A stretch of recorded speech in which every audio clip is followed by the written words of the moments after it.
Le REM, c'est un métro léger 100% automatisé. Ça veut dire qu'il n'y aura pas d'opérateur ou d'opératrice à bord pour conduire le train.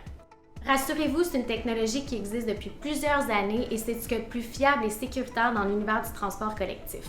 On la retrouve dans plusieurs villes du monde comme Paris, Tokyo, Copenhague, Séoul et même Vancouver. Qu'est-ce qu'on veut dire par 100% automatisé? D'abord, il faut savoir qu'il existe différents niveaux d'automatisation. Le REM, il va avoir le degré d'automatisation le plus élevé, on appelle ça GOA4. En comparaison, le métro de Montréal est un grade GOA2. Ça veut dire qu'il y a toujours quelqu'un à bord qui s'occupe d'ouvrir et de fermer les portes et d'envoyer un signal au centre de contrôle pour dire que le métro est prêt à repartir. Le REM, lui, est entièrement contrôlé de façon automatique sous la supervision du centre de contrôle. En passant, qui dit absence d'opératrice ou d'opérateur à bord dit aussi plus d'espace pour les passagers et les passagères. Il va y avoir une baie vitrée à l'avant de la voiture qui va nous donner une vue sur Montréal incroyable. Mais alors, comment ça fonctionne un métro léger 100% automatisé? D'abord, chaque rame doit savoir où se positionner. C'est des balises qui sont installées sur les rails qui indiquent à l'ordinateur de bord où que les voitures se trouvent au millimètre près. Cet ordinateur de bord-là, il peut déterminer avec une précision chirurgicale la vitesse des voitures.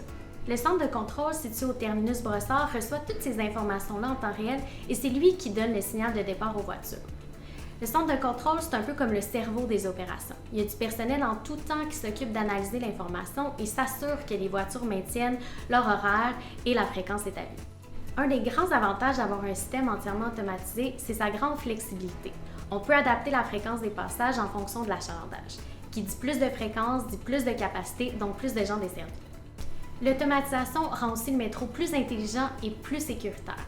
Vidéosurveillance, système de détection d'intrusion sur les voies, communication constante avec le centre de contrôle, tout est en place pour qu'on sache tout le temps qu'est-ce qui se passe sur le réseau. Dans le REM, les stations vont être munies de portes palières 100% automatiques, une première au Québec. C'est ça des portes palières. C'est des portes qui vont s'ouvrir simultanément avec celles de la voiture pour permettre l'embarquement.